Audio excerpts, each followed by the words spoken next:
I did not complete as much building as I would have liked between episodes, which could probably be considered the statement of the year. Now, there is one thing I managed to do, and that was situate these lights in pretty darn perfectly in the top section here.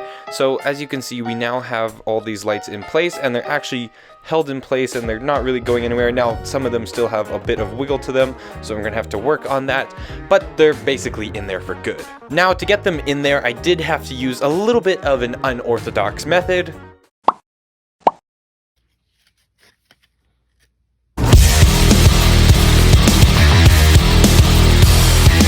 So that happened, but they're in there now, so I guess it worked. Now, if I can direct your attention just below the tiny amount of progress that we managed to do, we do have some bric-a-brac cups. And also a bricklink order. So if you can recall, in the last episode, I did realize that I needed a couple more of these slope pieces, so I went ahead and ordered them on bricklink. Now, funnily enough, I also stopped by the Lego store, and lo and behold, they also had some of the slopes that I needed. Now, I know they are in olive, so it's not quite the optimal color, but olive still works pretty well for our purposes.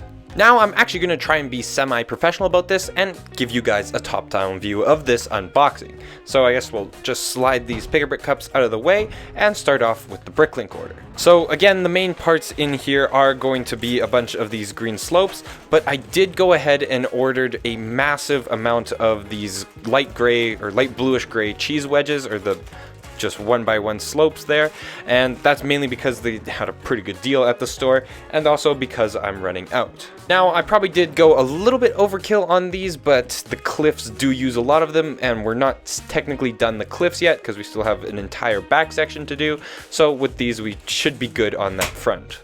Next up, I did get a couple more brick kind of wedge things, so this will be for doing the top of the terrain near the houses, because it isn't just a flat surface, it does have a little bit of elevation to it, so we will have to figure that out, and I thought getting some of these pieces that have a little bit of elevation change as well as a slope built into them would probably be a good idea. And next up in these two bags are just a bunch of different slopes, so this should really help do the top of the cliffs and also bring about some texture in the grass and that entire top area. So these are the parts mainly that I needed, and I believe the rest of the parts are just basically more of that, just more of those wedges. And I honestly think, yeah, that's it. Now, kind of annoyingly, I did order some of these olive green wedges, slope things there, and I got them much cheaper in the bric-a-brac cup and a lot more of them. So I guess we might as well open up these bric-a-brac cups right now and just slide these other parts over. So there's nothing too special in these bric-a-brac cups, just some filler parts and also some of those green parts that you saw earlier. Now, I did manage to do a little bit of brick stacking here because I did want some 2x6s and some 2x10s just for inner structure and that sort of thing. So I got those two big blocks there, as well as some 1x4s and a bunch of these 2x2s in light bluish gray. Now, the second cup is more or less the same stuff, just now there are a couple more of these blue parts, and again, those will be filler, and I think I actually got them as 2x4s. So I think that basically does it for our parts unboxing for today. So a lot of really good and really useful parts that we will be using very soon. But in today's episode, I actually want to kind of finish what I started. So I think I'm just going to go ahead and figure out some of the structural parts on this side and then bring you guys back when I have a fairly good idea of how stuff is going to go and actually have some structure built up. So let's get it built. And this is what I managed to come up with. So at the moment, it may be a little bit difficult to understand exactly what's going on here, but I think you can start to get a general idea. Now, obviously down on the underside or on the top of the roof side, we need studs facing out so then we can actually put in a roof pattern. So I tried to get that in there just with using some Technic pieces back there.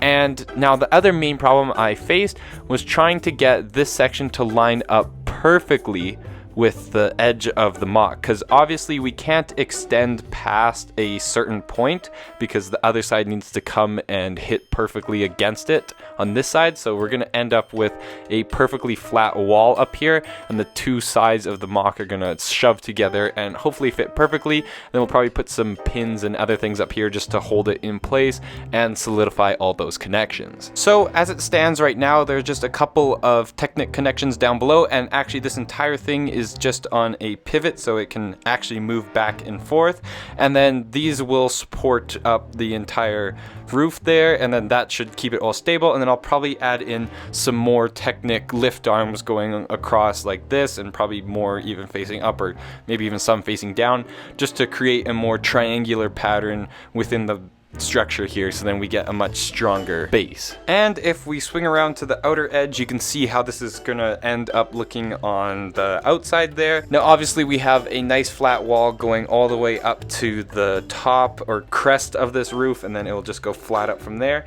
And then the other side of the mock will also have a slope that goes up and meets it perfectly in the center, so then hopefully we get a nice shape in the back there, and you'll be able to easily see into the interior of Mumbo's base. Now what I think I'm gonna do is just go ahead and finish off the design on this side, and then we'll time lapse the entire other side so you guys can see how it's built.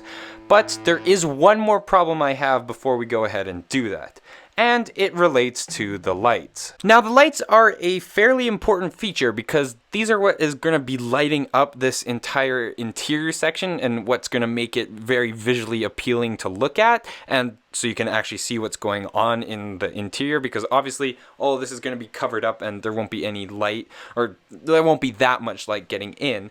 So there was a bit of a problem when I pulled out my remote for the lights here, tried turning them on, and with no avail would they turn on. So I guess all of the batteries died within all 10 of my lights. So I had to quickly go onto Amazon and order just a few batteries so that I could replace the batteries in the light, and here they are arrived. So again, it's really not that many batteries.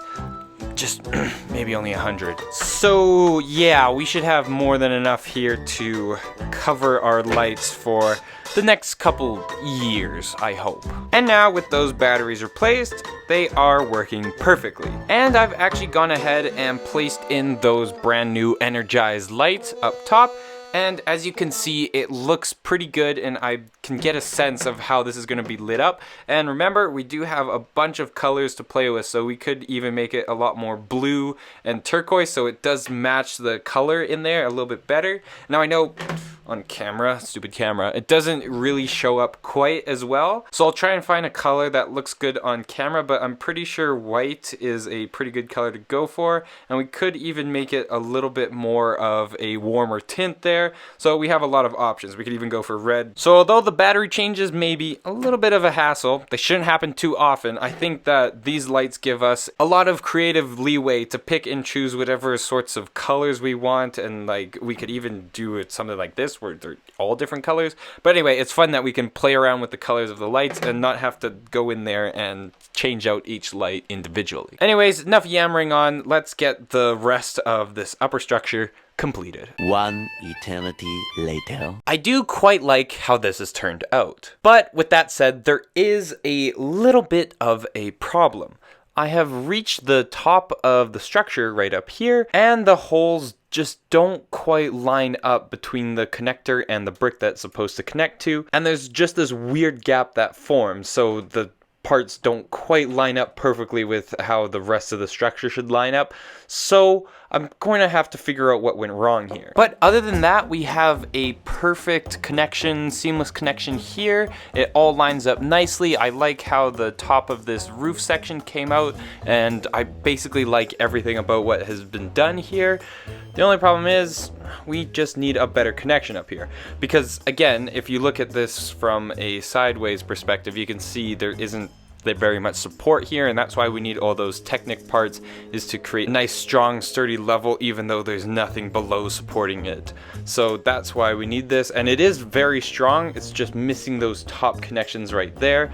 So I'm probably gonna have to jump into Studio, figure out what exactly went wrong, and then fix it, and then we'll be able to do it on the other side as well.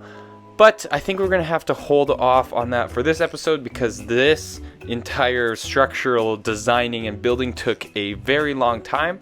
So I think I'm just gonna end it here with a couple more Pick-a-Brick cups. Now, the plan for this episode was supposed to be to have both of those structures done, but instead I'll just have to figure out what exactly went wrong, and then we'll be able to finish them off in the next episode. But in the meantime, with these Pick-a-Brick cups, they are mainly just structural parts, but I did decide to get a couple of these flowers just for decoration, and also in relation to the new 1.20 update and the new flowers and that sort of thing that they have. So I thought I'd get some flowers just to sprinkle them around Mumbo's base when we're done, just to add a little bit more color. But the majority of the parts in here are going to be those much larger bricks, and that's just to help build up the structure. And I think it's relatively the same thing in the other cup. Yeah, so that is basically all the parts that we got. So I hope you enjoyed this episode, and as you can see, we did do quite a lot of progress between the two sides, and we'll get the rest of it done in the next episode. And I think with that said, Gigahertz Productions, out.